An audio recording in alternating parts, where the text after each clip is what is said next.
Thank you for joining us. I'm Joy, And I'm Laura. and this is The Witches of Letters, a supernatural rewatch podcast. Buckle up as we dive into season 2, episode 7, The Usual Suspects. What did you think about this episode, Joy? I have so many thoughts. Okay. I feel like this episode specifically exists to stop us as fans from trolling the writers all the time. Because we've already said so many times that we're like, oh, they're just walking into a crime scene, broad daylight. They're just walking right in there. It's just like they are wild with crime scenes and security and stuff, and like they never get caught or suspected. Um, almost never. And I feel like this episode specifically exists to be like they got caught that one time. Remember that one time when they got caught and reality applied to the situation? Because I feel like otherwise we would never let them hear the end of it because it would be actually ridiculous. So I really feel like they were thinking to themselves, like, we've got to address the fact that they're always so close to getting caught out by the cops. They're always around dead bodies. Like, they go into crime scenes constantly. There's got to be some physical evidence of them. Like, their DNA has to be somewhere, you know? Yeah, So definitely. I truly feel like that was the basis for this episode. And then I kind of feel like they went a little off the rails. And so we have this like weird situation where you got Stephen King and The Exorcist and The Usual Suspects and a little bit of The Great Escape and like this little smidge of Cool Hand Luke, in my opinion. There's too many. It's so much is going on, and it makes Yeah. soup out of the episode. It's a pea soup episode. See what I did there? Um, but like it's just there are moments where I feel like because they're trying to juggle so many storylines to do so many cool references that I have some flags. Like I feel like there's some plot holes. I just feel like there are moments that like could have been stronger if they had picked an episode. But it's like what you were saying earlier. Was it the clown episode? The Where you clowns. Yeah. yeah, where you said you felt like they'd taken a few episodes, like a few story arcs that should have been separate episodes, but then they Hmm. mashed them together, and that's really how I feel about this episode. This episode feels like maybe 3 separate episodes that have just been kind of pushed together. And there are moments Yeah. where it's really funny and really enjoyable. And then there's moments where I just go, what was that? What just happened? Yeah, I think I've definitely got a couple of flags in here somewhere. Um, I didn't mind it though. I thought it was quite fun, the episode. It was kind of like a police procedural episode, which I thought was quite good. But yeah, Yeah. I get what you're saying. Yeah, I mean, they definitely took the opportunity to address the crime scene situation and turned it into like an episode of CSI, Supernatural. Yeah. I thought it was interesting how we had another like the bad guy wasn't the ghost, but the human again. Okay, I have thoughts on this. So I was like, he looks so familiar to me. And I'm also sure Hmm. that this is somebody that I had a formative crush on. Like preteen years, I'm sure I saw him in things and I'm sure I had a huge crush on him. And I had to look up who he was. So he's Jason Gedrick. And I wrote down that he's hot and he's playing Detective Peter Sheridan, who is not hot. Um, and I knew that I knew him. So it was this show called Murder One. He was also on Dexter, but I don't know if I recognized him in Dexter. No. Um, I don't remember that, so I don't know who he played Mm-mm. or if it was much of a part. But he did such a good job of making this character so smarmy. I went so fast from "Oh my god, what a hot detective" to "Bleh." Like I just couldn't stand him. Like I feel like if I was being on looks alone, I would have said, "Oh yeah, he's a hot villain." But he's not a hot villain because he just makes the character so gross to me that like by the time we get to is this a hot villain or not? Sorry for giving away my answer earlier. I just go no. Um which I think is a testament to him being a really good actor because he has a gorgeous face. And in the first couple of Yeah. minutes, I'm like, woo, woo, exciting. And then I go, ugh, so fast. So like amazing actor. Yeah, he looked familiar to me as well, but I didn't even look him up because I was too preoccupied looking up Linda Blair because the whole Yeah. episode I was like, I feel like I should know who that is. And it wasn't until the very, very end when Dean makes the pea soup reference, and I was like, And you went, that has got to be an Easter egg. And then I was like, wait, that's got to be an Exorcist reference. yeah, And then I was like, well, wait, she's Reagan because she's obviously older now because she was a kid when she did that. So yeah. I didn't recognize her to start with, and I felt stupid. Oh my god. I think that the first I said this to Laura, but the first time I watched this episode, I hated it because I was so anxious for Dean. Um, and him actually being in jail and arrested, and I was like, "I don't see how they get out of this." I was so anxious that I literally just hated it, and I didn't notice anything. I didn't clock her at all, Yeah. and it took me until maybe this watch through. I'm not sure if I knew before that, but I got so excited because Yeah. she is a phenomenal actress. She's cool. Um, Yeah. and it was really, really cool to see her in an episode of Supernatural. I thought that was really epic. Yeah. When I found out, I was like, oh, that is cool. I've got another fun fact about her being in Supernatural, actually. Oh, So do tell. on IMDb, it says guest star Linda Blair had been approached about appearing in an episode in season one. She turned it down as she had been actively trying to dissociate herself from the horror genre, even though she was a self Mm. professed fan of the show. She was very touched, however, when showrunner Eric Kripke personally pitched this episode to her and so changed her mind. Oh, I love that. I wonder what episode they pitched to her before from season one. Ooh, I'm trying to think of who she would have played, like what character she could have done. Yeah. Oh, unless they'd Um, just like approached her to say, do you want to be on it at some point and hadn't actually pitched yeah, a specific episode. yeah. It's fascinating though. If you guys have thoughts on who you would have liked to see her play earlier on, then I would love to hear what you think or what you think they might have been thinking for season one because I'm stumped, but I can totally see how it would be a brilliant idea. Oh, The she thing could have been in the Benders. What was I loved Oh, her though. She was good, but yeah! she would have been good as that character too. Yeah, the cop, yeah. Do you know what? Yeah. There Supernatural has this really cool, tradition of bringing in very strong female characters, specifically usually playing, like, cops. I Yeah. think if you're a I strong love female that. character on Supernatural, you're usually either a cop or a witch, and those are the Yeah, or the bad options.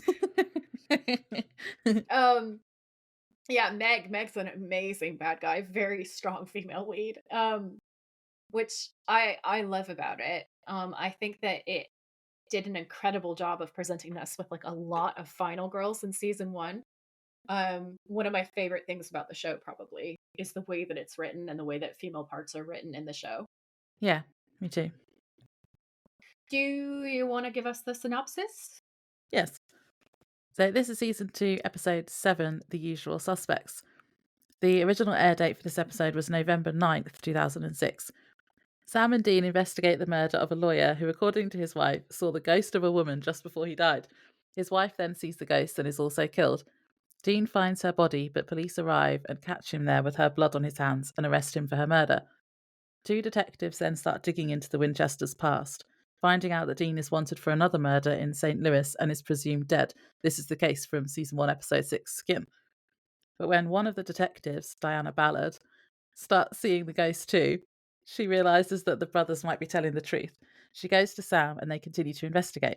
They discover the spirit is of a woman who was killed by Diana's partner, and he must have killed the other victims too. And now he's trying to pin everything on Dean. They confront him, resulting in a huge standoff between both detectives and both Winchesters, and she ends up shooting him and letting Sam and Dean escape so they can continue doing what they do best, saving people and hunting things. The family business. Indeed. I want you to know that my first actual note, because like Laura and I were talking about, because this episode is told like a CSI episode, there's so many cuts where we're going back and forth from things that have happened to the past to things that are in the present. Yeah.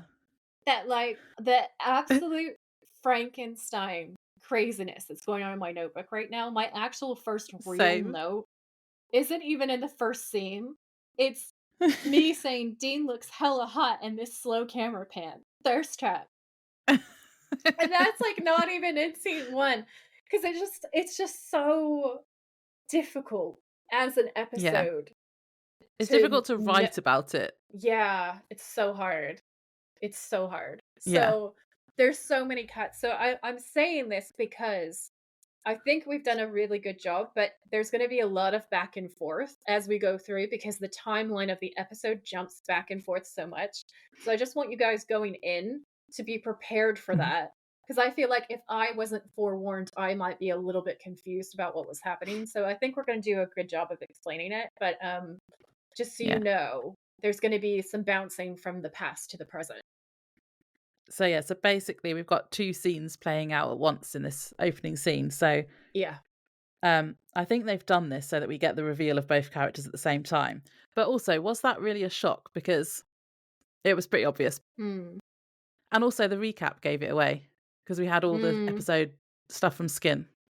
Anyway, Yeah. so the 2 scenes are a police station and a detective interviewing someone we can't see, and a SWAT team at a motel. So they're the 2 scenes. The detective Yep. is listing off a whole load of crimes and says he's just received a fax from St. Louis saying he has tortured and murdered a young woman and that supposedly he died there.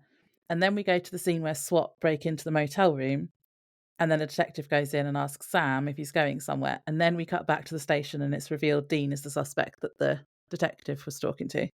Yep. And we also get, just for scene setting for my Easter eggs later on, that this is in Yeah, Baltimore in Maryland. But yeah, so Sheridan is the dirty cop, and Ballard is yeah, our sweet, sweet Linda Blair. Okay. yeah, Um, and it was really fun to see the like almost Starsky and Hutch vibe kind of in the beginning when you don't know what's going on and you think they just have this cool banter. And then you find out plot twist they're in a relationship and you think, I guess good for her because she is a little bit older than he is. So she's got like some low key cougar yeah. action going on. Um so that's kind of funny. But it's really interesting banter, and I have to say that as much as I have some annoyances with this episode, I think that the banter kind of makes up for it. Yeah, there's definitely banter. Yeah. Um, Starting with this next bit. So Sam is in another interrogation room in the police station when we come back after the opening scene, and Ballard is bringing him a coffee, and Sam says, "Okay, so you're the good cop. Where's the bad cop?" And Diana says, "Oh, he's with your brother."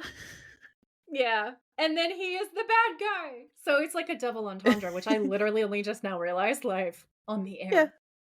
We're all finding that out live. together.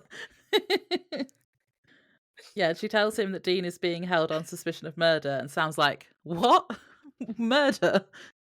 Yeah, he's actually shocked. It's fantastic. And I wrote down Sam is all hot and defiant. He is And really hot it's in this whole episode. Just this saying. is a full Sam thirst trap, okay? Like, we all know that I'm Team Dean, like, 95% of the time, at least. But Sam is a walking thirst trap this whole episode. He's so smart. He kinda gets to use his law degree a little bit. Um, he's very hot and very large. Just, like, because he's so when he stands up, he towers over everybody, and when he gets angry, he's angry in defense of Dean, and that's super sexy. Yeah, and he's got a lot of scenes with Linda Blair, especially later on, and she's a lot smaller than him, like height-wise. It's great. They look like little and large. It's fantastic. Um, Yeah. I wrote down this whole scene really just gives us hot, angry Sam and his law degree mix as well with the cop drama of this episode.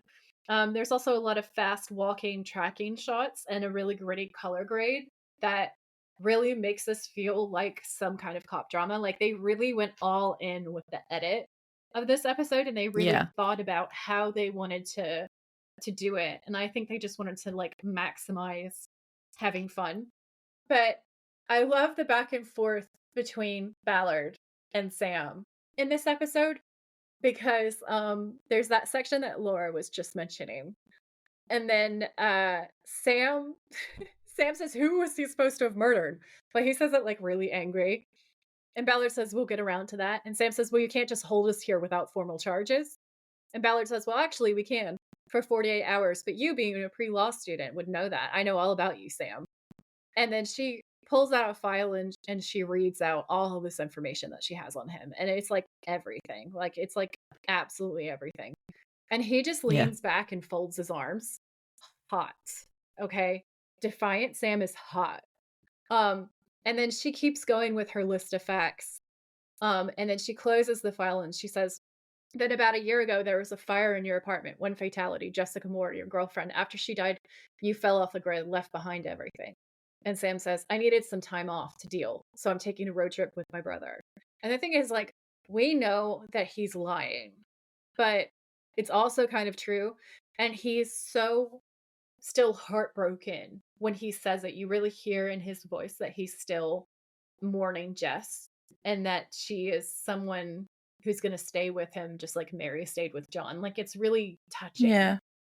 Um, and Ballard says, "How's that going for you?" And honestly, you kinda don't like Ballard when you first meet her because she is great, and as a character, she's fantastic, but, like, when you first meet her, it feels like she's bullying Sam. And, like, you even if you know she's just doing her job, it genuinely feels like she's just being a bitch. Mm. Like, It feels like they're both just trying to pin it on them rather than actually investigate. yeah, so as a fan, you're already kind of on your back feet with both the cop characters. Um, Yeah. and Sam Sam replies to her because she said, "Oh, how's that going for you?" And she's all sarcastic, and Sam goes, "Great. I mean, we saw the second largest ball of twine in the continental US. Awesome." Um, and that had me, like, laughing out loud. And then he picks up the chair to the table and he kinda spins it around and straddles it. And I wrote down, "Thirst trap, sexy liar, backwards chair Sam." 'Cause it's giving, Also like, I was just gonna say it's giving Rebel Without a Cause. You go ahead. also, I wanna add that kind of thing on our road trip, by the way. All those kinda, like, roadside attraction stuff you have The in America. ball of twine. Yeah, put it on the road trips.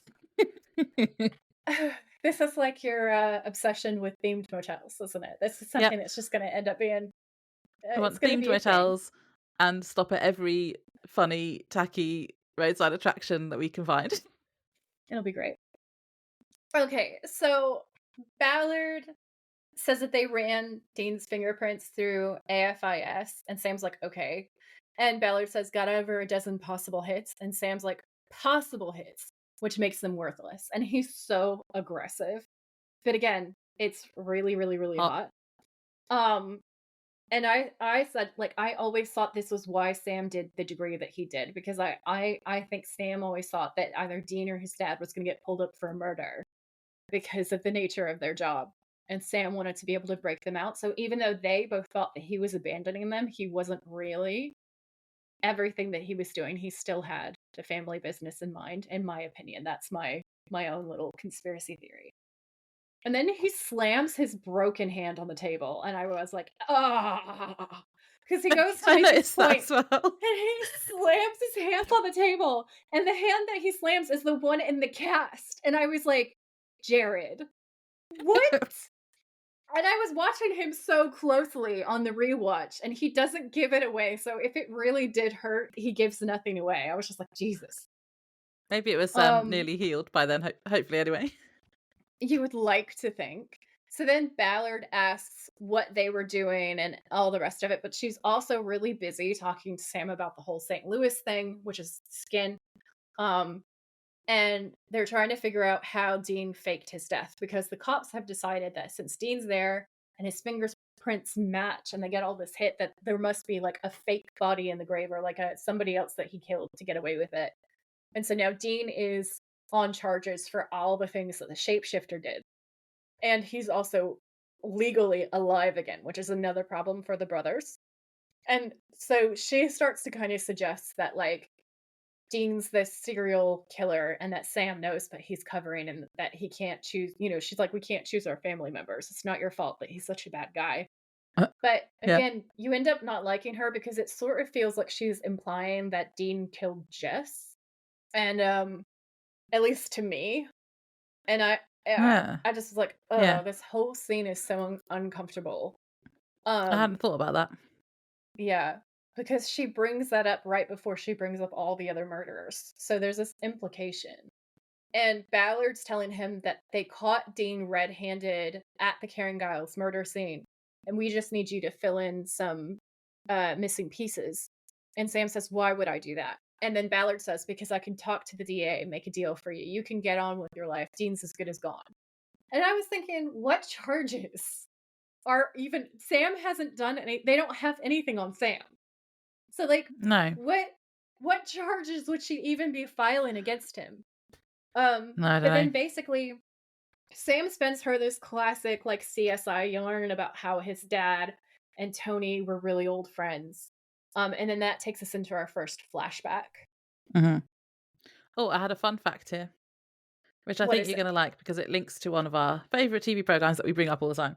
So, um, this was on IMDb. It says Anthony Giles. They pronounce it Giles in this episode, which kept confusing me. Anthony Yeah. Giles is likely a play on Anthony Head, who played Rupert Giles on Buffy the Vampire Slayer. Buffy. I was like, Oh, and I said, okay. I don't know how true that is because they're pronounced differently, but if it's true, I love that link to Buffy. Yeah, that would be great. That would be really fun. So Dean is sitting at a cafe table reading a newspaper, and the headline says, "Man's throat slit without a trace." And Sam turns up bringing the coffee. And he says, "There you go." And then Dean brings up the whole Anthony Giles thing. And Sam's like, "Who is that?" So we know immediately that, like, that what he He's said lying. before was not, yeah, he was just lying to the police. So, Sam is reading, and he says there's no DNA, there's no prints, there's nothing. And Dean says, "Keep reading, it gets better." And Sam says, "Security cameras failed to capture footage of the assailant." And Dean's like, "So I'm thinking either somebody tampered with the tapes, which we know is what really happened, so we know who the bad guy is." And Sam says, "Or it's an invisible killer." And Dean goes, "My favorite kind. What do you think, Scully? You want to check it out?" And Sam says, "I'm not Scully. You're Scully." And I love how defensive he is because it's literally like, "I'm not Scully. You're Scully." And Dean goes, "No, I'm Mulder. You're a redheaded woman." And it's just so funny. I forgot all about this, and I was drinking, and I fully did a spit take. I love that Yeah. scene. I wrote down, in my opinion, Scully is way better than Mulder anyway, so I don't know what he's complaining about. But I found this funny because it's true, because Sam would definitely be a Scully and Dean would definitely be Mulder. 100%. I literally have notes in like a scene, maybe a couple of scenes down from this, where they literally are just Mulder and Scully. Yeah. Um, and it's so true because Sam is the one who's like, "Can we please like slow our roll?" And Dean's like, "Wild conspiracy theories, like direct in your face, like fully just fucks Mulder." It Yeah. is everything. That is one of the best lines in this episode. I love it.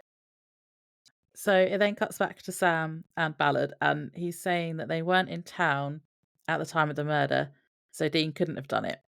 And he said that they went to see Karen to check if she was okay, and she was barely holding it together. And then we cut to what really happened, which is Sam and Dean going to see Mhm. Karen, who isn't an old family friend but a total stranger. And they're posing as people Yeah, from the insurance company, investigating and asking her what she remembers from the night her husband died and if she knows who could have done it. yeah. And she says, "No, it's like I told the police, I have no idea." And she is crying and she's so vulnerable. And this actress, by the way, is the actress who plays the Blue Fairy in Once Upon a Time, which is one of I love Once Ah, Upon a Time. she looked She has familiar as such a well. vulnerable, sweet face. So if you're going crazy thinking, who is she? She's been in a lot, but that is definitely what I know her from. So you totally sympathize with her. She's brown hair and brown eyes, but like big doe brown eyes, and she's wearing glasses. And this whole episode, she's having this emotional breakdown, and she is the most sympathetic, kindest character that you could possibly think of. So everything kind of hits really hard, but it also makes this scene so much funnier. So this is the Scully Mulder scene, and I'm just gonna like walk you guys through it because I was dying. Okay. So Dean says, "Did Tony mention anything to you, unusual in the days before his death?" And Karen's like, "Unusual?" And Dean's like, "Yeah, like strange." And Karen shakes her head and she's like, "Strange?" She's literally like, "What the fuck? What is this?" Mhm. And Dean's like, Karen, weird noises, visions, anything like that." And he's actually getting low key annoyed with her.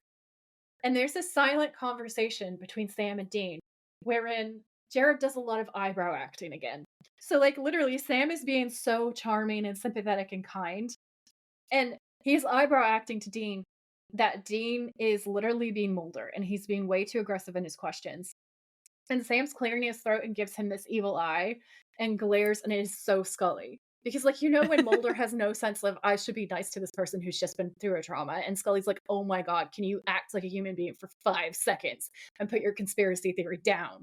That is exactly what's happening. So Sam's face is literally hilarious because when Karen isn't looking, he's looking at Dean like, stop being a psychopath and have an emotion.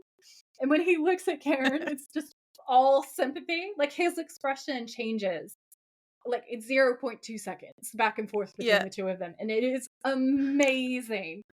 And Dean's I face is made a like, note oh, as my well. bad. Yeah, yeah, yeah.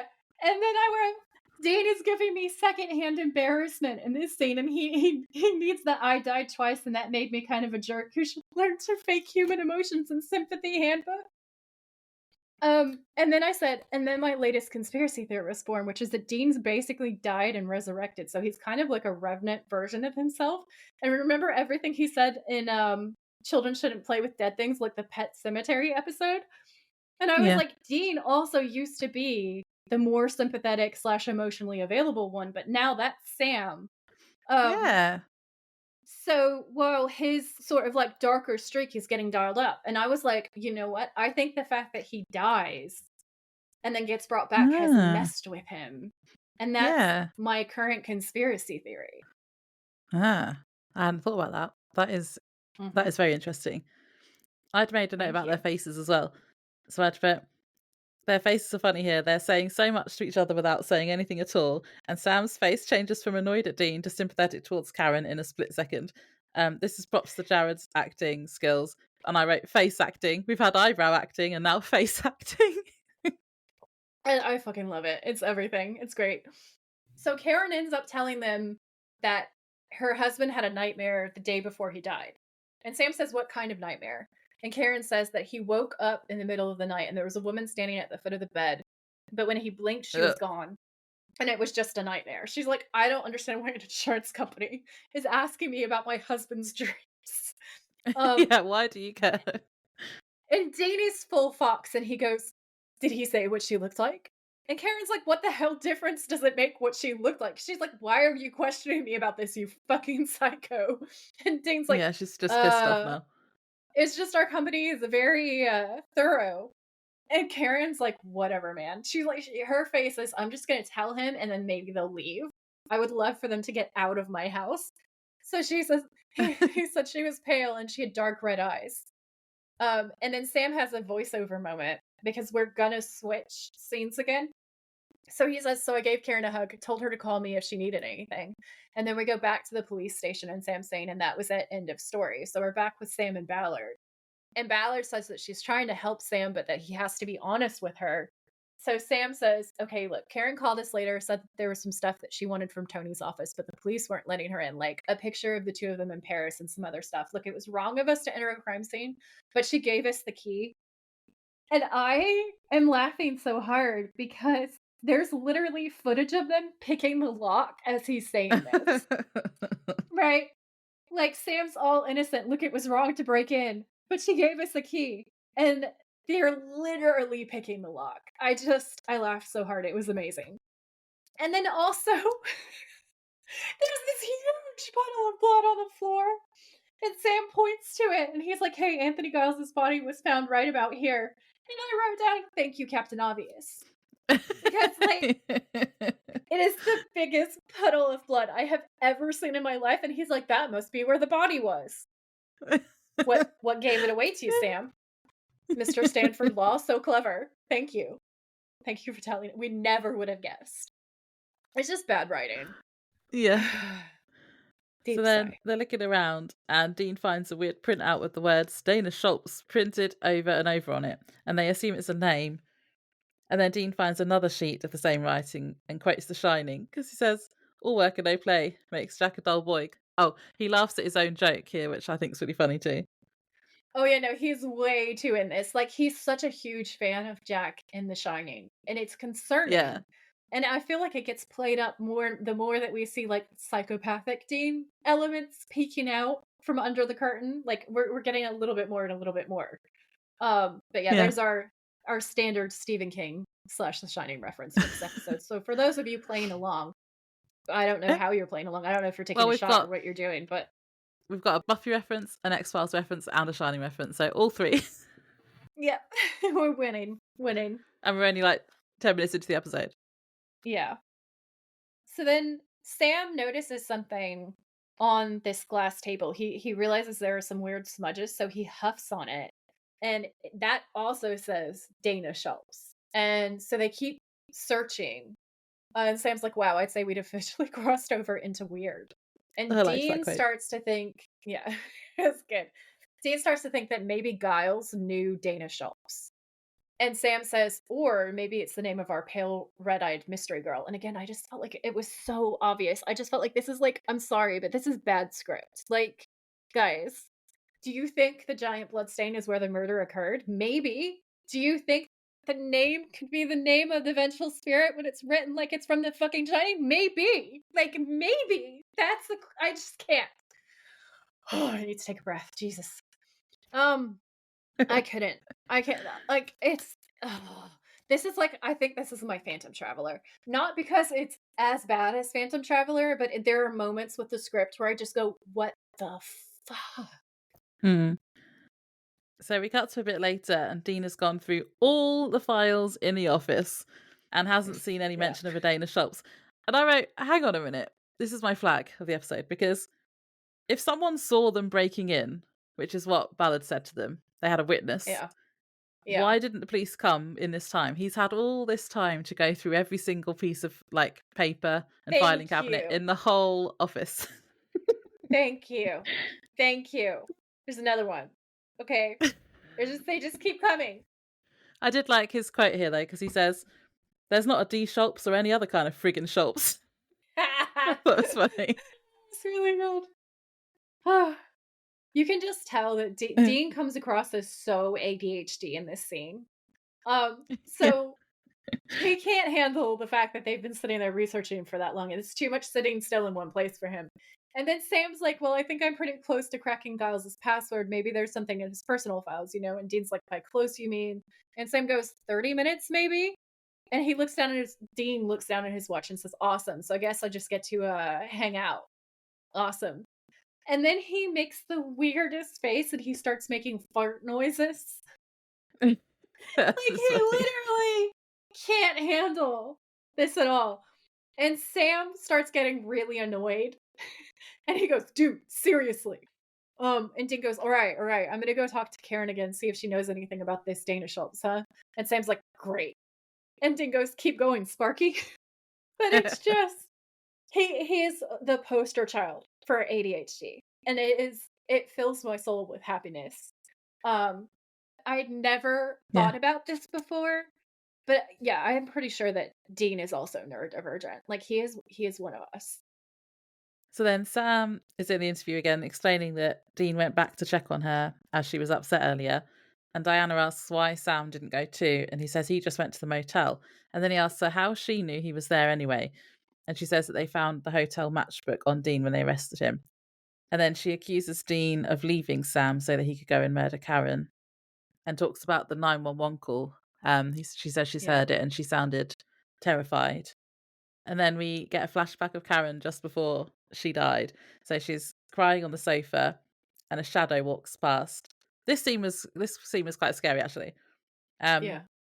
She notices and takes her glasses off. I don't quite know why. But then when she puts them back on, there's a woman in the window of the door, and that was a jump scare. And Karen screams and turns on a light, but the woman has then disappeared. And she runs upstairs, and I just wrote, why? Why are we going upstairs? Is there not a phone downstairs? Or just run out of the house?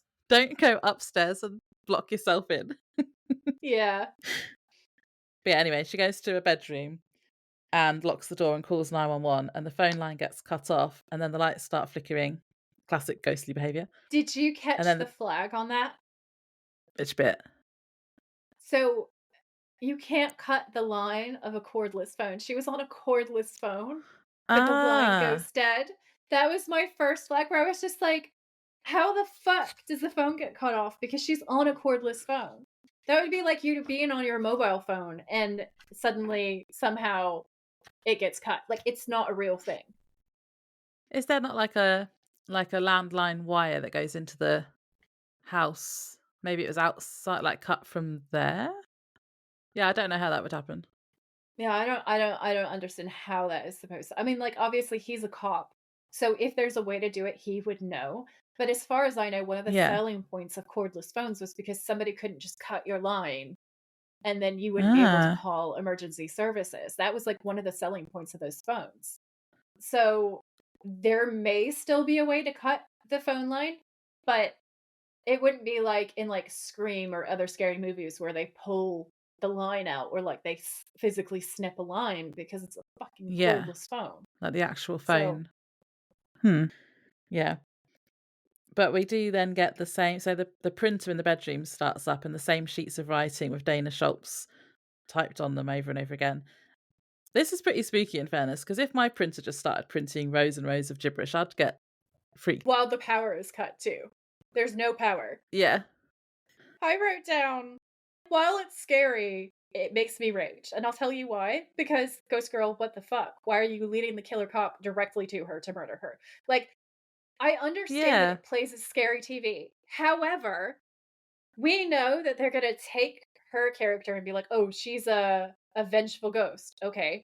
And then, "Oh, she's a death omen and she's trying to save people." And like she saves Ballard's life at the end. But while Karen, our girl Karen, who is so adorable and so sweet, the blue fucking fairy, okay?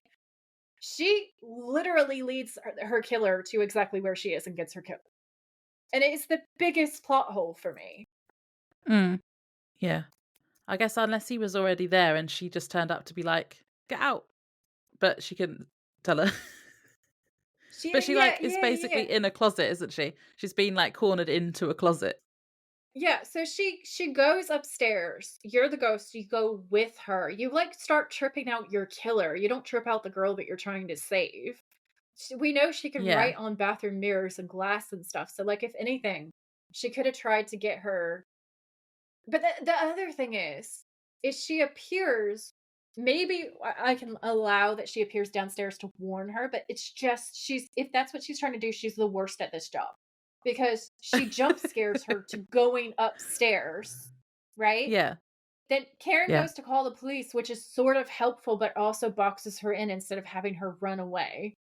And then she turns on the printer to say Dana Schultz over and over and over again, which is like her way of telling people where she died. Where But that she doesn't is, help in yeah. this situation because all she's No. doing is being like loud noises where this woman is hiding, trying to save her life. Like if she hadn't have done that, Karen might have Yeah. survived because Dean was right outside and he was going to be in like a few seconds later. He just missed the murderer, didn't he?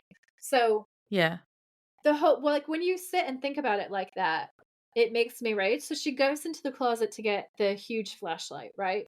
And the dead girl jump Mhm. scares her while she's in the closet, and then she's obviously, like, making noises because she's terrified. And I wrote down, "You are literally terrible at this."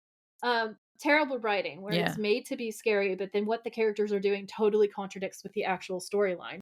So naturally, she screams because she's just seen a dead girl. He goes straight to her and kills her because it's like, "Oh, thank you Yeah. for telling me where my victim is." Um, Yeah, you're right, she needs to be fired. she's fired. She's so fired. She's the worst at this. I did jump at that bit though when she turns around and the ghost woman is right there in her face. That made me jump. Yeah, so this is the thing that annoys me is like I do understand why it's written this way. It's written this way because it's scary and there are jump scares and it's like there's some really good jump scares in this episode. There's some really good gore in this episode. Um Like, Yeah. there's that one line where, they say that the killer had slit the throat so deeply that, like, the actual vertebrae were exposed, like, what? Terrifying. Yeah. Um, so, like, there are great scares in it, and I do understand, but it's like there was one idea for the first half of the episode and then another idea for the second half, and so when they go to write the twist, they didn't go back and figure out ways where it Yeah. would have all made sense. So, yeah, so Karen calls emergency services and she'd given them her address, which is why the police turn up so fast. Then Dean turns up at the door, he knocks on the door, he doesn't get an answer, so he breaks in. with his lockpick, and he finds Karen lying in her own blood. She's super fucking dead, guys. Um, and that's a good jump scare because that scene is actually really gory. And then he finds the Dana Schultz pages over and over and over again, and he's like, "What the hell?" So he looks down at Karen's body and he starts investigating to try to figure out what's happening. He picks up her wrist and he's trying to figure out if they're defensive wounds when the police bust Mhm. in and arrest him. Yeah, and in fairness, you can see how it looks like he just killed her, but yeah. But yeah, but where's the weapon? And he hasn't got any blood on him. Yeah, exactly. There's it just I hate this episode. Like, I can't. I cannot. Anyway, So we then cut to the police station again, and Diana is talking to her partner now. So this is Detective Peter Sheridan. They are behind the glass of the room that Dean is being held in. And she asks if he is getting anywhere with him. And he says, no, just a lot of wise ass remarks. And I just wrote, that's very Dean. trademark Dean. Yeah. Yeah. And she tells him Sam's story matches Dean's to the last detail. And I wrote, we see Dean pouting behind the glass throughout this scene, doing his duck face. Yeah, so it's a two-way mirror between the two things. So you have like the cop room where they have their little recording set up where the perp's being recorded, and then you have the perp side of the glass where they're just looking at a mirror. And so Dean's making faces in the mirror, and it is hilarious. Laura Yeah, is correct. That was duck that was face. a very good one. Yeah. So then they walk out talking about how they have only really got circumstantial evidence. So they need Sam to flip. And she says there's no murder weapon or motive, as we pointed out a minute ago. Yeah. Sheridan touches her face when he responds, and I was like, ew, get off her. But clearly they're in a He's relationship. so shady. Yeah. And he says they've just got to keep leaning on them until one of them breaks. And he says, I'm telling you, this Dean guy is our guy. And on the first watch, this is where I was thinking there's something else going on here because he's just trying to pin it Yeah. on Dean. He's not actually investigating. And he also gave me Yeah. the ick. And I wrote, again, my spidey senses are correct. I really should trust my instincts more. Yeah. Spot on. I wrote down that when they kiss, I was like, "Oh, we realize that these two are dating and it's weird." Because Sheridan is so creepy Yeah. and so shady, and Ballard is not. Like when you start out sort of annoyed at her, but then Yeah. you grow to really like her as a character. And especially in this scene because she's pointing out like the actual facts and you start to realize that Sheridan is probably dirty because he so badly Yeah. wants to close this case. And then she's like, "Oh, but these people who were murdered were your friends." And I'm like, "Oh, you knew the victims, you're the killer." It's always someone you know. Okay, if true crime teaches Yeah. us anything, it's always somebody on the inside. So that part was pretty great. So then we cut to Dean in the interrogation room saying Dana Schultz over and over to himself. And then we're back to Sam, and he's written on a piece of paper. Then back to Dean again, saying, maybe it's not a name. And then it just keeps going back and forth between the boys, basically. Yeah. Sam thinks it might be an anagram and starts trying to work it out. Dean's doing the same, but in his head. And then a public defender comes in and says that he's Dean's lawyer. And Dean's like, thank God, I'm saved. In a really sarcastic way, I which I love thought that was part. funny. It is so sarcastic. It's amazing. I'm unwell. Okay, I have a cold. I know I don't sound too bad, but the drugs are good. And I was really coming down with it when I was watching this episode, and I had forgotten how funny that part is, and I had laughed myself into a hacking cough. I thought I was gonna die. It's honestly so good. It's so funny. And this entire time, Dean is so blasé. He's like, "I don't think you understand how serious this is." And Dean's like, "Oh, I Yeah. totally get it." But completely unbothered the entire time. And it's just it's sexy is what it is. It's like he Yeah. really doesn't care. And he spends the entire time giving the police a super hard time and it just is everything. But he's still just trying to investigate because I think he probably knows that they can maybe get out of it. Um, because he asks the lawyer for a pen and paper as soon as he comes in. So the lawyer's like trying to explain to him about his case and that he could be The lawyer's facing the like, death penalty and all "Bro, that kind of you're stuff. gonna die." And Dean's Yeah. like, "Whatever." He's just writing down an anagram. He's just doing an anagram casually on the table. And Yeah, then yeah.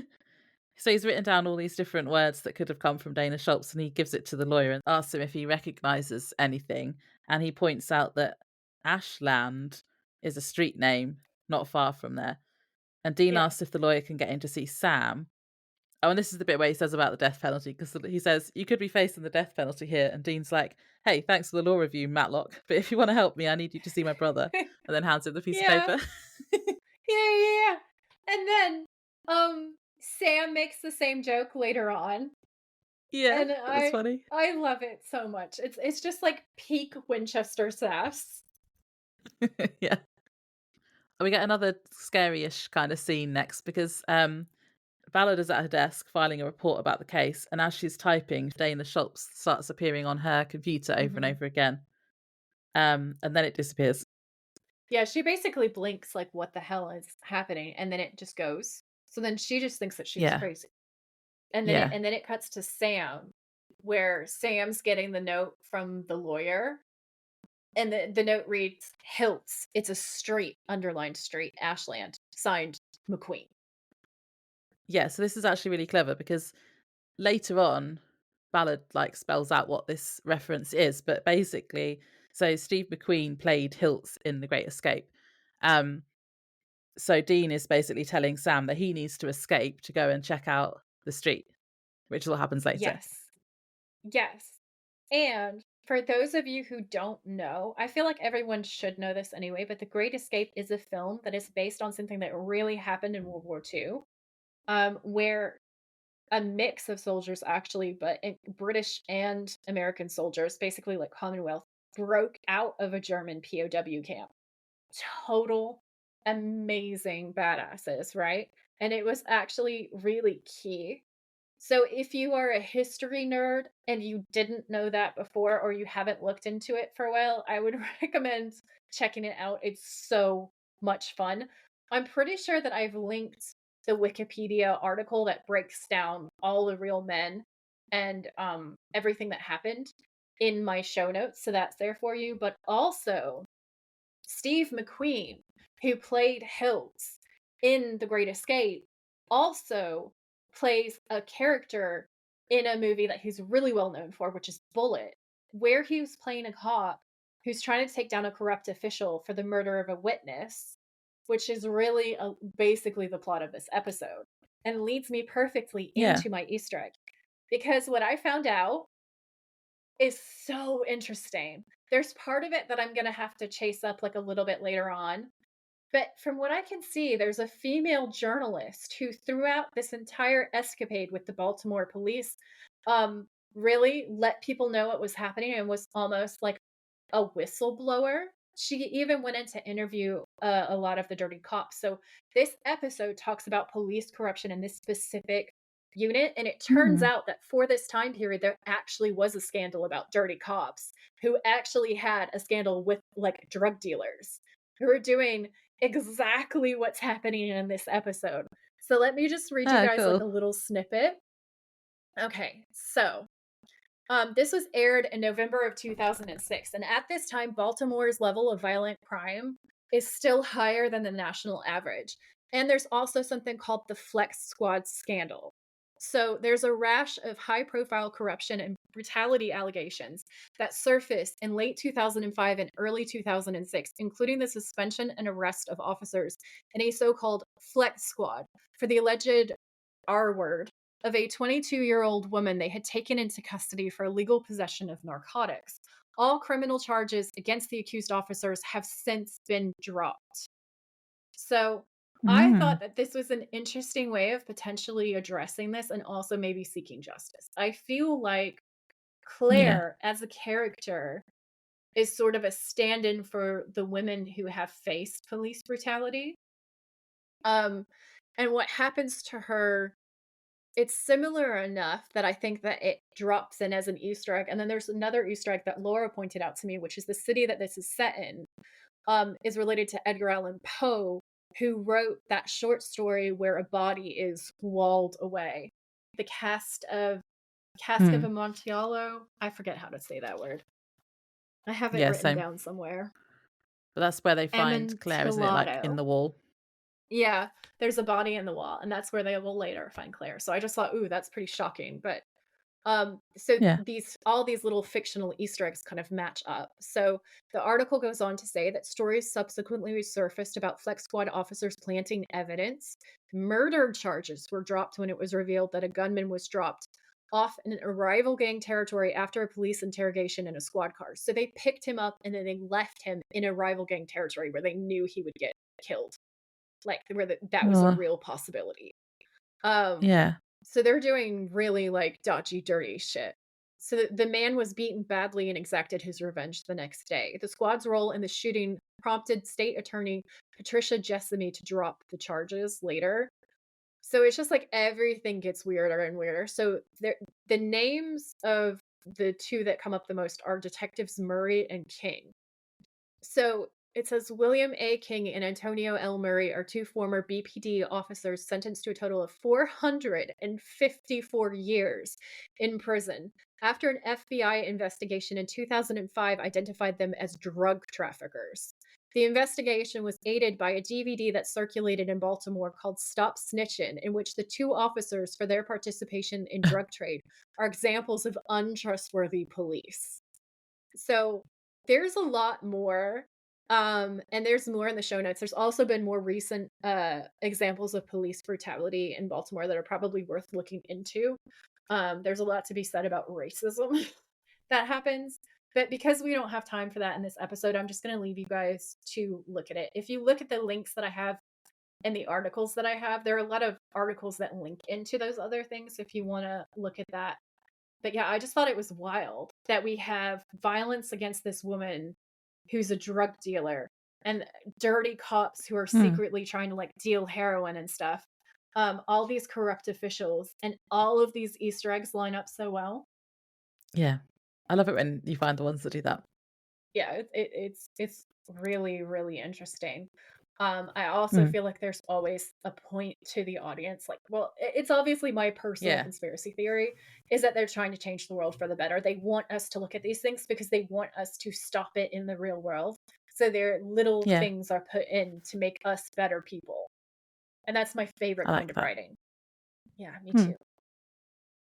Okay, so yeah, so Sam's got this note from Dean, and then the lawyer says he wants to discuss Sam's case now.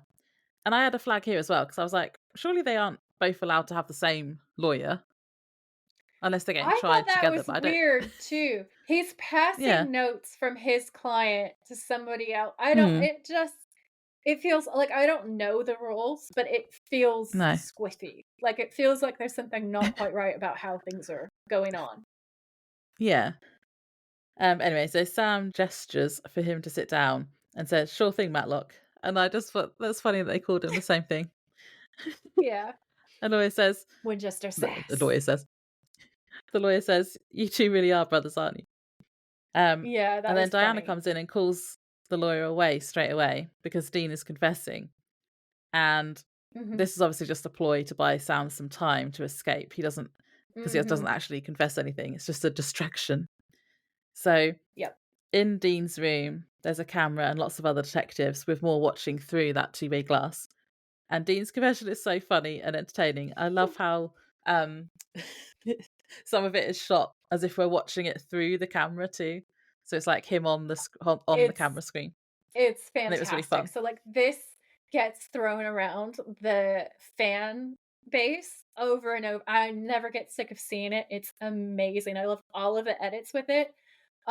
Because basically what Dean decides to do is to act like he's filming from one of those shows where he's gonna go on a date with a random person, and it is Yeah. hilarious. He looks dead into the camera, he turns on the charm, and he says, "My name is Dean Winchester. I'm an Aquarius. I enjoy sunsets, long walks on the beach, and frisky women." And then there's like this pause, and it's amazing. And then he goes, "And I did not kill anyone, but I know who did, or rather, what did. Of course, it can't be for sure because our investigation was interrupted. But our working theory was that we're going up against some kind of vengeful spirit." Because, like, everyone's like, "What the fuck?" Ballard goes, "Excuse me?" And Dean goes, "Casper the bloodthirsty ghost." And then in the observation room, the spectators all start cracking up and laughing. And it's so funny. And they're going back and forth. And Dean goes, "Tony Giles saw it. I'll bet your cash money Kieran did too." But see, the interesting thing is the word it leaves behind. For some reason, it's trying to tell us something. And I want to make a note here that Dean is mostly looking at the dirty cop while he's making the speech, and the dirty cop is pretty sure that he knows what's going on, which is really important to the plot later on, but also hilarious. So Dean says, for some reason, it's trying to tell us something, but communicating across the veil, it ain't easy. Sometimes the spirits, they get things jumbled. You remember red rum, same concept. It's maybe word fragments. Other times it's anagrams. See, at first we thought this was a name, Dana Shelps. But now we think it's a street, Ashland. Whatever's going on, I bet you it started there. And then Dean just kind of spreads his hands out like, "You're welcome for this amazing gift of my wisdom." And he smiles. And it is amazing. And Sheridan cracks. He starts shouting, "You arrogant bastard. Tony and Karen were good people and you're making jokes." And he says, "I'm not joking, Punch." And he says, "You murdered them in cold blood just like that girl in St. Louis." And Dean says, "Oh yeah, that wasn't me either. That was a shapeshifter creature that only looked like me." And he's so completely deadpan. And this is being recorded in a police station. I laughed so hard I couldn't even contain myself. So he smiles then directly at camera. And Sheridan loses his shit. Like, this whole thing is him winding up Sheridan in a way. And he grabs Dean, pulls him up by the collar, and starts slamming him against the wall. And Ballard starts shouting, "Pete, that's enough." And she's starting to be taken aback. And I think this is the first point. This is the first crack where she starts to think that maybe there's something not quite right with her partner. Yeah. And But also, yeah. you can tell that Ballard is thinking, hang on, there must be some truth behind what he's saying because she's seen Dana Schultz as well because she saw it on her Mm-hmm. computer screen. Also, I had a note to say that Dean's arrogant smile was hot when he smiles at the camera. 10 out of 10 thirst trap. Could not agree more. Dean winding up the cops is the hottest thing in life. It's amazing. It's like the pilot episode because he did that in the pilot last time he was Yeah. in an interrogation room. And there's also that scene where he gets slammed against the cop's car, and the cop is like, "Is there anything real about you?" And he says, "My boots." And it's just Yeah. always completely deadpan. It is amazing. I wrote down the same thing that you wrote down. I wrote down smug Dean, thirst trap. And it's just because he's even smug when he's getting smacked around. Like, he's like, "I'm the best distraction ever." And it's another level of hotness. Like, smug, smirking, causing trouble Dean, rebel without a cause Dean, bad boy leather jacket, fighting with the police. Oh, so hot. Yeah. So then Ballard and Sheridan go to Sam's interrogation room and find him gone. He's escaped. He's great escaped. He's great escaped But also, indeed. I had a question. Yes. How? How did he get out? How? Because I was like, I wrote down, did he use his powers? Or like how? Because Sheridan asks Sheridan asks how as well, because the fire escape was in a different part of the room or something he says about. And he seems to have gone out of another window. And I was like, I don't get it. I just wrote down flag because, again, I feel like it's nonsense. Like, because this is from a police Yeah. interrogation room. So there's no way that they would have a room that they're keeping a suspect in where the suspect could just leave out of the fucking window. And like, I appreciate that Padalecki is Yeah. super tall, but surely they would have thought about that. Like, I think we're supposed to think he did what? Like a Superman leap? Or he, like Laura says, uses Yeah. his fucking only convenient to the plot at times powers, but we don't even see it? No. Rejected. This scene is so dumb. I did wonder whether there's a reference to The Great Escape again here. Like, I can't remember because I haven't watched it for so long. But Mm. yeah, I don't know. I wasn't sure if I'd missed a reference. I don't think so, because I feel like that would have been an IMDb fact. Mm. Because they're really good about that. And I'm trying to think, it's been a minute since I've seen that movie. Last time I watched it was with my granddad because it was his favorite film, so I haven't seen it in years. Yeah. Um, Oh. but I know they have like slightly impossible things, but I don't feel like they feel so impossible. Like it's more like cool guy moves that a normal mortal maybe wouldn't pull off, but these guys we believe that they could. This part though just seems like a little it's a reach. It's a literal reach. Yeah. Okay? It's a literal and a figurative reach across to a fire escape of how the fuck Sam. Okay? But anyway, I feel like we say that a lot. We'll just, whatever. So then We allow it. Diana We allow a yeah, we lot. allow it. We allow a lot. But that's what part of why I like Supernatural though, because there's then funny things to say about it because some of Yeah. it is just ridiculous. Yeah. You gotta love them for their silliness at times. So Diana goes to the bathroom and the lights are flickering. She then goes to turn the tap on, but it turns on itself. This scene was good. Then all the other taps come on and seem to have boiling water coming. Oh, apart from this, because this was a flag. They had like Yeah, I wrote boiling that down too. water. I was like, really? Really, guys? Really? Because this room just fills up with steam instantly. So anyway, In we'll allow like it. 2 seconds. It's so unrealistic. I write down flag. You go into But the apart from bathroom to that, this wash is your good. hands, and your fucking skin falls off like that scene in Indiana Jones. Uh. um.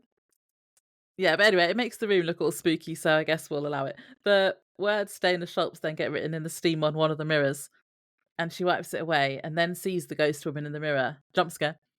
This bit Yeah, was that was a actually good really jump scary scare. because the woman then moves all jerkily. Like I'd hate it when they do that. I love it, but hate it in scary Yeah. films and things.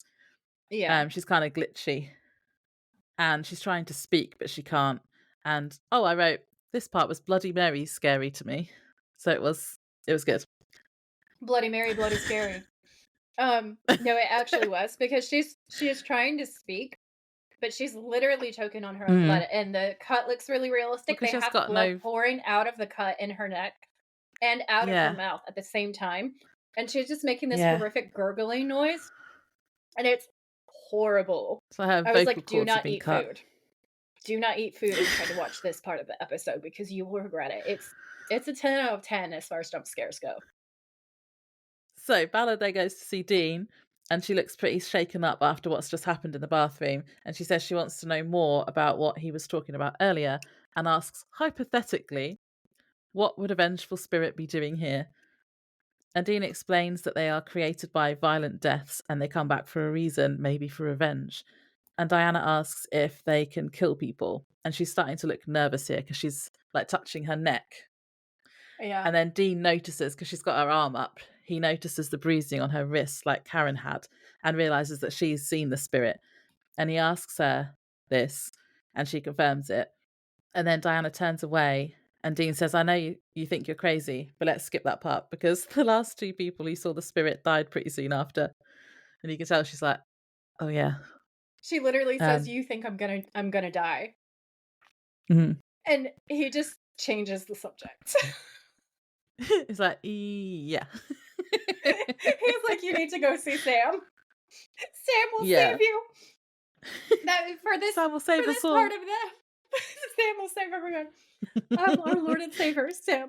So I wrote down this part is actually kind of funny since she is actually Reagan, and then I wrote the Exorcist music plays under this whole scene. Like in my head, that was all that was happening. It was cracking me up.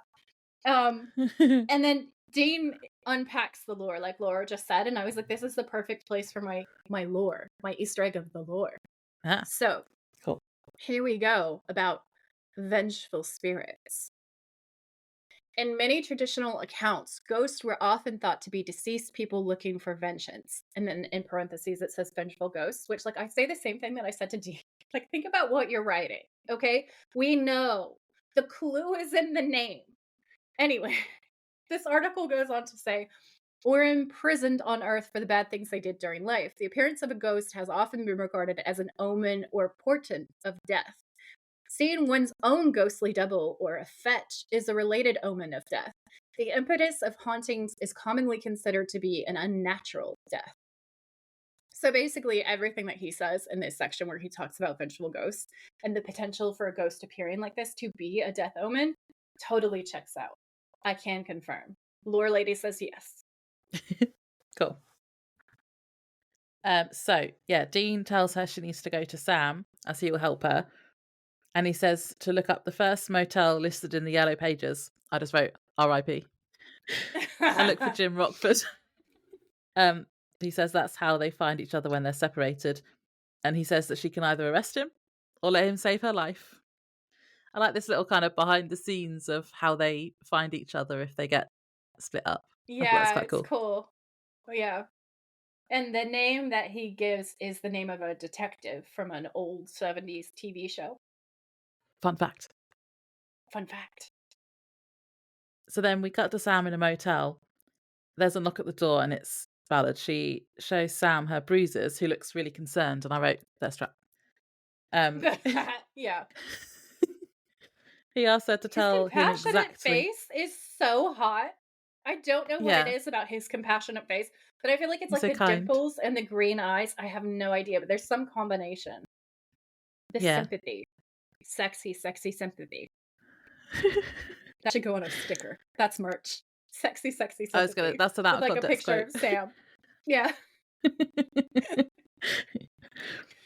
So he asks her to tell him exactly what she saw, and she says she must be losing her mind and she should be arresting him. And he's like, "Yeah, yeah, you can do that later." Side note, Mm. side note here, I kind of like the furniture in this motel. It's a bit garish.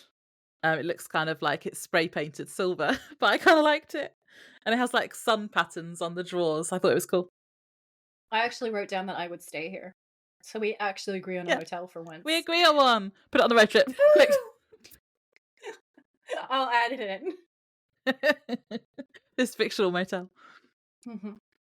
So Ballard explains the woman she saw was really pale and her throat was cut and her eyes were red and she was trying to talk to her but couldn't and there was a lot of blood. So Sam explains he's been researching every girl who's ever died or gone missing from Ashland Street.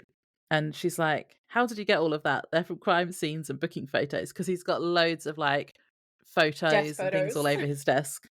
Yeah, And he wrote, "You have your job, I have mine." And he does a hot smirk. he does. And it's sassy and it's sexy. It's sexy sassy. And then he gives her a pile of pictures to look through to see if she recognizes anyone. And she finds a photo of a woman who looks like the spirit she saw. And she says she doesn't know her though, so why is she going after her? And Sam says before she died, she was arrested twice for dealing heroin and asks if Diana had ever worked narcotics. And she says, yeah, both her and Pete did before homicide. And he asks if they ever busted her holding the picture up. And she says not that she remembers. So Sam then finds that she was last seen entering 2911 Ashland Street, but when police checked, they didn't find anything. So Sam says that they need to check it themselves to see if they could find her body. And Diana's like, "What?" She's like, "Well, this is all just new." She's, a normal Yeah. detective, and they're like ghost hunting, demon hunting people. Or plot twist. Is this set in the same world as The Exorcist and she's Reagan and she's changed her name and she's like, oh no, every time I get out, they pull me back in.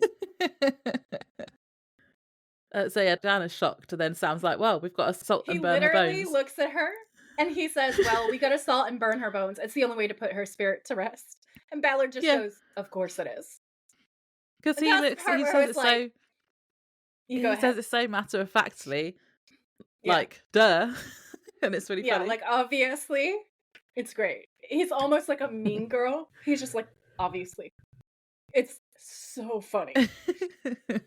Yeah. So we then cut to the building and they're looking around. This building is like really abandoned now. And Sam goes upstairs and she stays downstairs and there's a noise. And there's some good tension building in this bit. Um, she sees the spirit again, who moves unnaturally quickly again towards her. I really do hate it when they do that. But like, good hate. It was creepy. Yeah. It's really scary.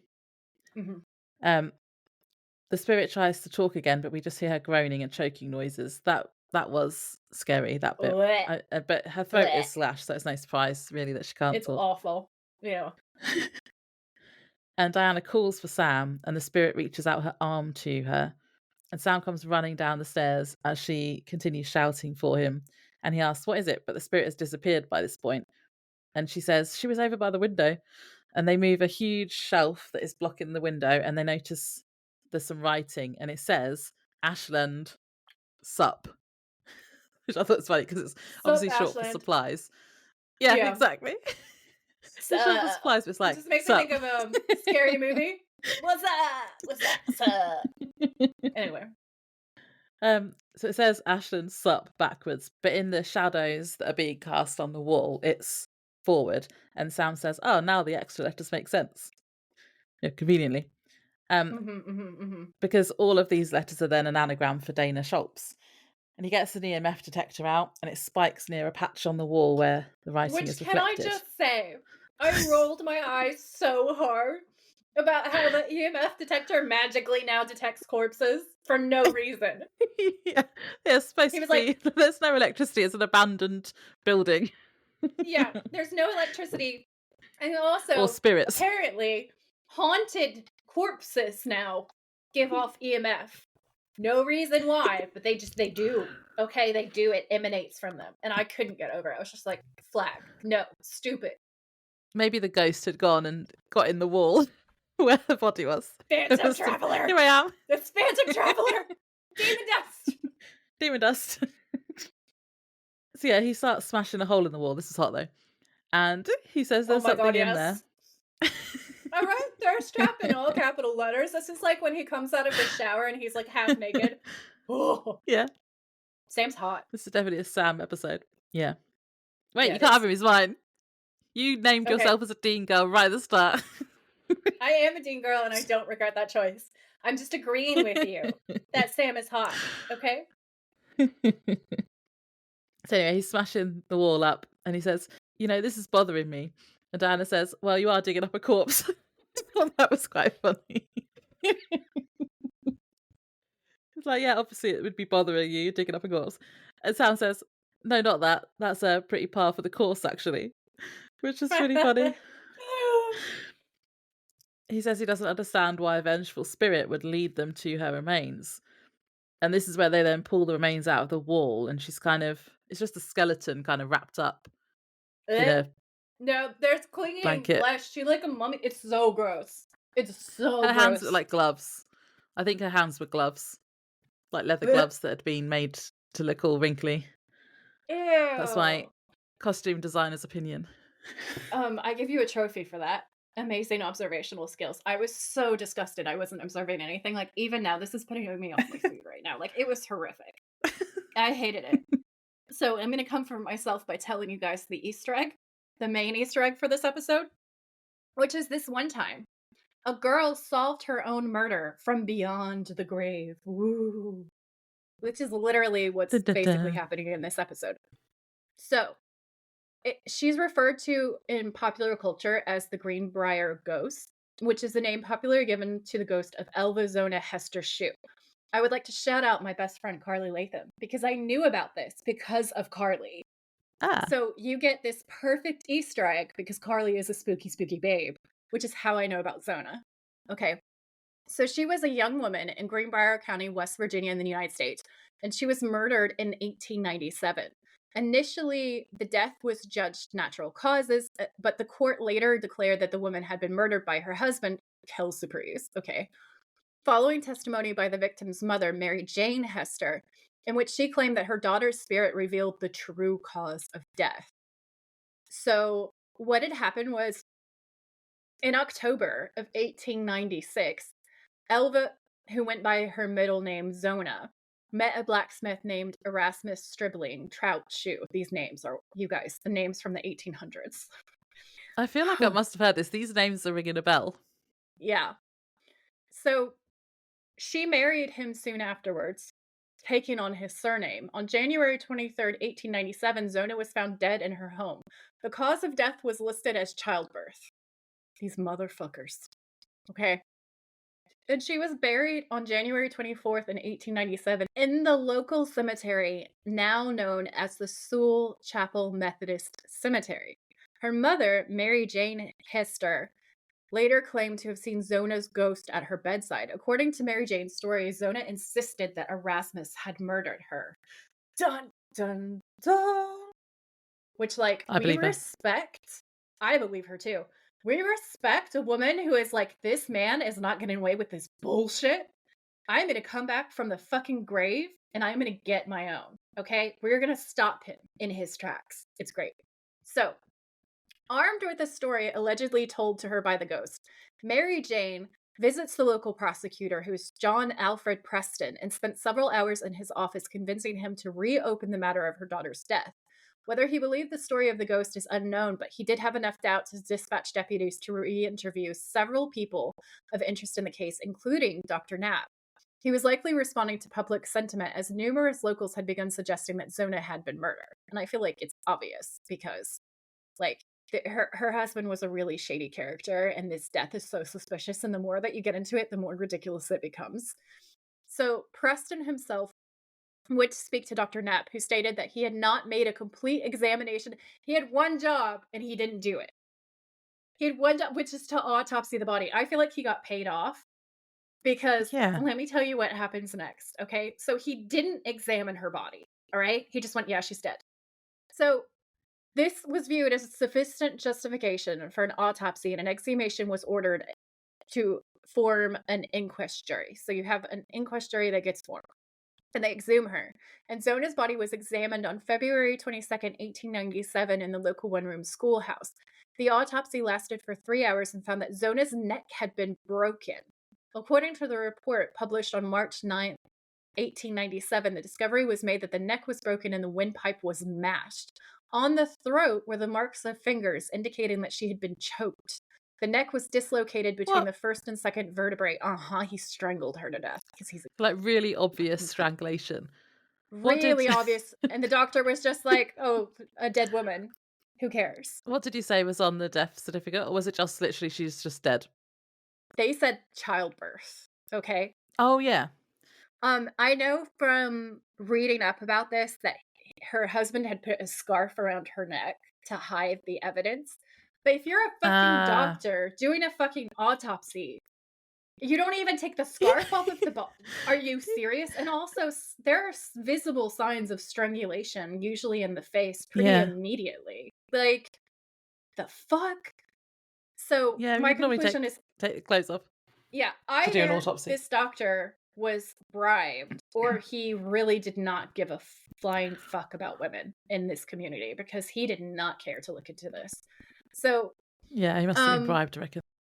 yeah, she was strangled so hard that her ligaments in her neck were torn and ruptured, and the windpipe had literally been crushed at a point in the front of the neck.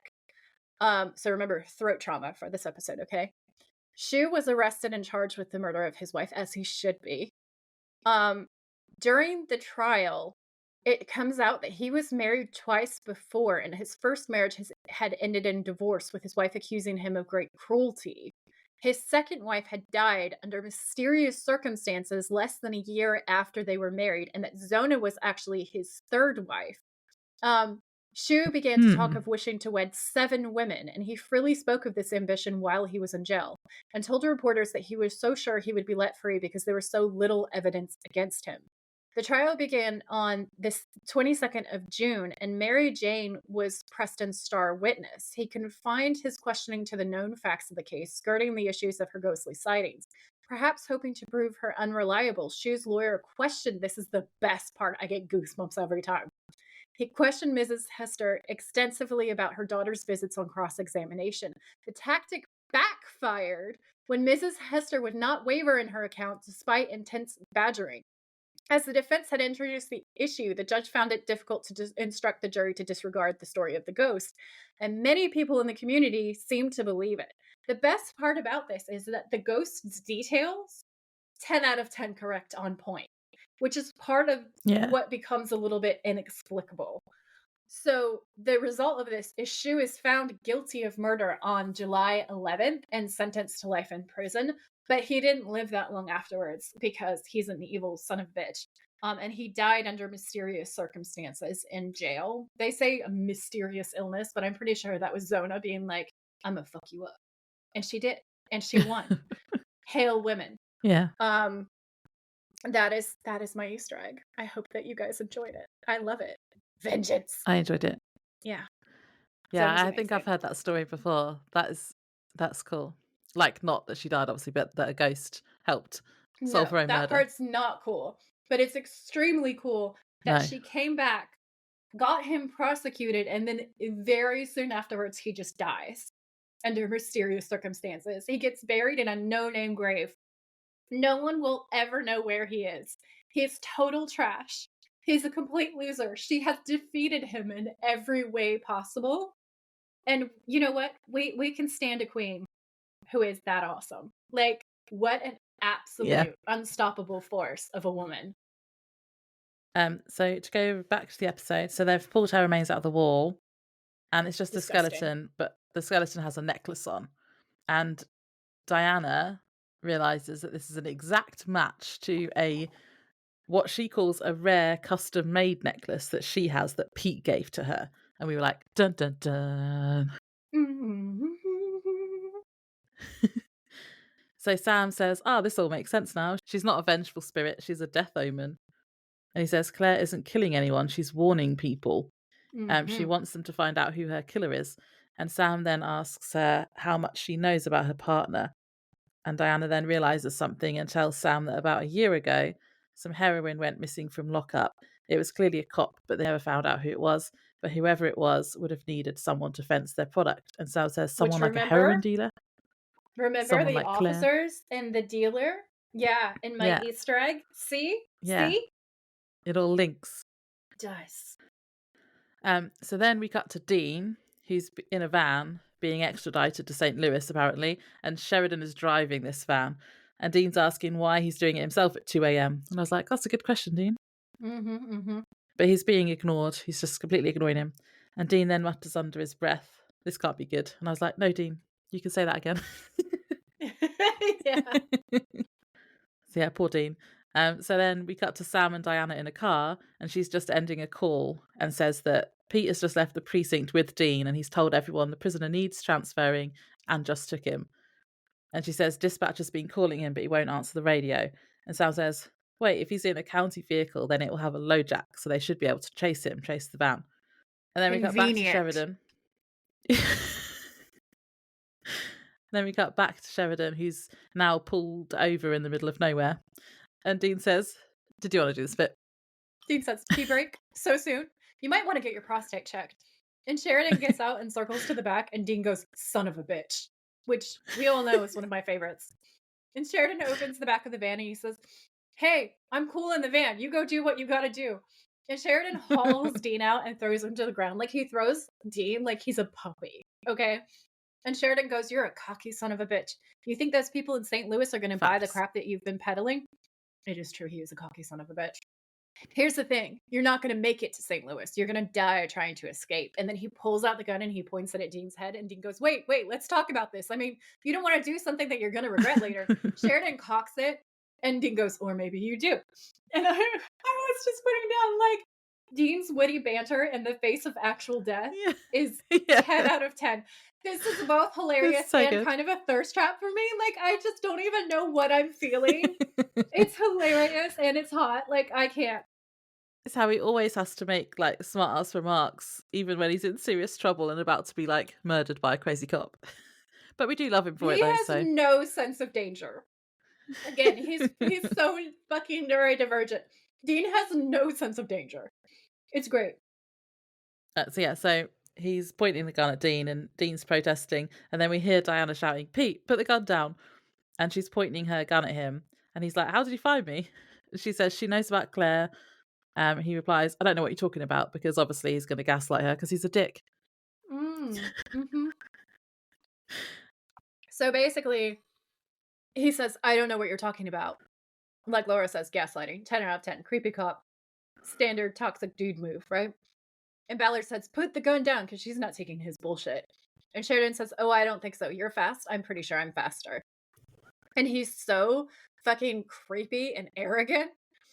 Mm, And Ballard says, yeah. "Why are you doing this?" And Sheridan says, "I didn't do anything, Diana." And Ballard says it's a little late for that, which I think is referring to the fact that he must have been shacking up with Claire, which, you know, Why I she's mean, got a there's a necklace. lot because obviously it's a little late for him to lie to her face too, because she knows, but there's layers to that line. And then Sheridan says, "It wasn't my fault. Claire was trying to turn me and I had no choice." And Ballard says, "And Tony and Karen?" And Sheridan says, "Same thing. Tony scrubbed the money. He got skittish. And then he wanted to come clean. I'm sure he told Karen everything."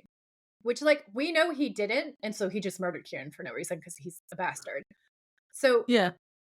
Dean glances at Sam, who's giving him "how do we get out of this" looks. Dean shakes his head, and Sam's just like, "Oh, fuck." And that part's really funny. That's really cute. It's so good. And then Sheridan says, "It was a mess. I had to clean it up. I just panicked."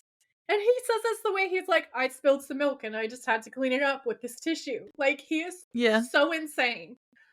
And Ballard says, "How many more people are going to die over this, Pete?" And Sheridan says, "There's a way out. This Dean kid's a freaking gift. We could pin the whole thing on him, right? No trial, no nothing. Just one more dead scumbag." And Dean goes, "Hey." Oh, God. Sheridan raises the gun and Dean backs off. And Sheridan says, "No one will question it, Diana. Please, I still love you." And she lowers the gun and he goes, "Thank you, thank you." And then as he turns his back to Dean, Ballard brings her gun up and fires, hitting Sheridan in the stomach. He goes down. Dean rolls out of the way. Ballard says, "Then why don't you buy me another necklace, you ass?" That was And that that's quick. pretty fun. She's pretty hardcore. We love her. So he tackles her legs, knocking her down. She loses the gun and Sam tries to go for it, but Sheridan gets there first. He grabs the gun and says, "Don't do it, don't do it." Ballard stares past Sheridan, who turns to see the ghost right behind him, staring through her bloody hair. She's giving like really blonde version of the Rings at this point, and it's sorry, Yeah. the Ring, not the Rings, the Lord of the Rings. She's giving the Ring vibes. So she smiles this amazingly creepy, vengeful smile, and he's like, "What the fuck?" He's totally stunned. So he freezes. A gunshot goes off, and we see that Ballard recovered her gun and shot him in the back. And he just goes down. This time he stays down because she fucking killed him because she's a Y badass. yeah. She was I like, did "You're have a gonna try flag and here, though. gaslight me?" What is it? So, up until this point, when Claire has shown herself to people, it's like only one person can see her, and now everyone can see her. I thought that it was only him and Ballard that could see her. And I thought he could see her because she wanted him to distract him so that Ballard would get him. Okay. Death Omen be Death Omening.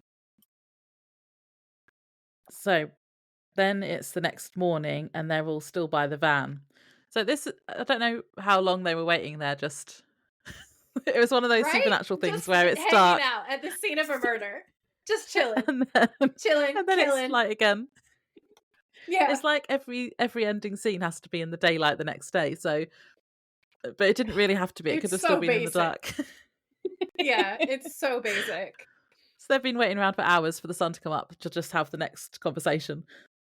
Ballard is kneeling by the body of her partner, and she goes over to Sam and Dean, who are standing nearby, and Sam asks if she's doing okay, and she says, "Not really. The death omen Claire, what happens to her now?" And Sam says, "Should be over, should be at rest." And Dean says, "So what now, officer?" And Ballard explains that because Pete confessed to her and he screwed up both of their cases royally, that she thinks there's a really good chance that she can get the cases dismissed. And Sam's like, "Wow, you would take care of that for us?" And Ballard says, "I hope so. But the St. Louis murder charges, that's another story. I can't really help you unless I just happened to turn my back and you walked away. I could just tell them that the suspects escaped." And Sam's like, "Are you sure?" And Dean's like, "Shut up." Dean literally Yeah. says, "Yeah, she's sure, Sam." And everything is like, "Shut up, Sam." And Sam's like, "No, it's just, I mean, you could lose your job over something like that." It's just like sweet baby angel Sam, who's like, "Oh no." Dean's like, "My life." It's great. So Ballard says, "Look, I just want you guys out there doing what you do best. Trust me, I'll sleep better at night." And I thought that was really Uh, cool. I thought it was cute. Yeah, it was great. And then there's just layers because of who she is as well. Because like we can't get that out of our heads. And the next line is gonna drive that home. And I just thought that's a sick piece of writing. Like I have a lot of issues with the script, but this part at the end kind of makes up for a lot of it. So she tells Yeah. them to get out of there and that she has to radio this in. And Dean says, "Hey, you wouldn't happen to know where my car is by chance?" And I just wrote down baby. You Um, can't leave baby behind. Nobody puts baby in a corner or in a police impound lockup. So Ballard says it's at the impound yard down on Robertson. And then she sees Dean calculating and she's like, "Don't even think about it." She's obviously worried that they're going to get caught getting the car. And nothing is going to stop Dean from getting that car back. And Sam's just like, "It's okay. No. It's all right. Don't worry. We'll just improvise. I mean, we're pretty good at that." And Ballard, who's watched them like break out of jail and Sam's inexplicable ability to fly suddenly is like, "Yeah, I've noticed." So Sam and Dean walk off down the road, and Sam says, "Nice lady," and Dean says, "Yeah, for a cop," which amazing. And then he says, "Did she look familiar to you?" And Sam goes, "No. Why?" And then he shoves Dean, kind of like messing around. So Dean says, "I don't know. Anyway, are you hungry?" And Sam goes, "No." And it's like, "Why are you hungry? Why are you talking about how are you talking about food right now?" And Dean says, "For some reason, I could really go for some pea soup," which is a flawless reference to The Exorcist. Yeah. This is when I And was was like, "Ah, that's why I know her." Right at the it's end. amazing. It's amazing. 10 out of 10. I love it. Yeah. Yeah, the second half of this episode was really good. The first part, I think, is where most of the flags were. And like you were saying about it being confusing and lots of different episodes in Yeah, it's one. just there's too many plot holes in parts. And yeah, Yeah. it gets a little bit all over the place. There's too many references that they're trying to pull from in places. And it I did makes like it the bad. Sam and Ballard kind of partnering up in the episode. I That was liked their fun. yeah. That was really fun. It was really fun having her as a guest star. She did a phenomenal job. I'd love to see her in more. Um, Yeah. I totally understand why she wants to distance herself, and I respect all of her choices. I think she's great, and I loved her in this episode. Yeah, me too. End of episode games? Yes. So I think we know Yes. what the answer to the villain To hot a or not lot of is, things but are. Yeah. Villain hot or not? No. mm-mm. No. I put he's too sleazy looking and arrogant for me. This is the thing, is the actor is physically attractive, but he's so good at playing the Yeah. scumball that you just go, "Ugh, no." Yeah, definitely. Um, the motel we know we agree on because we've added it to our road trip. Yeah, I quite liked A that one. road And it wasn't next to even pink. MVP. Next to MVP, I wrote, "Who the fuck knows?" Because Claire could be, but then she gets Karen murdered. Okay. Who the fuck Um, knows? Honestly, who the fuck knows? Sam helps, but doesn't like he has an EMF detector that magically detects bodies now for literally no reason and can apparently fly. Dean is like purposefully riling up the police and almost gets himself murdered on multiple occasions. Like I cannot. Do you have an MVP? Well, I put Diana and Sam together. Good Okay, teamwork. sure. Sure. But yeah, I don't think there really Um is one. no, it's random. What's your episode scare rating? 1. Because Oh, okay, there are really good scares in it, but the only thing it has going for it are jump scares, but those jump scares are surrounded by complete stupidity, okay? So, like, you have, like, the amazing gore with the, like, horrible, like, blood stain, and then, "I think the body was there." "Really? Do you? Do you?"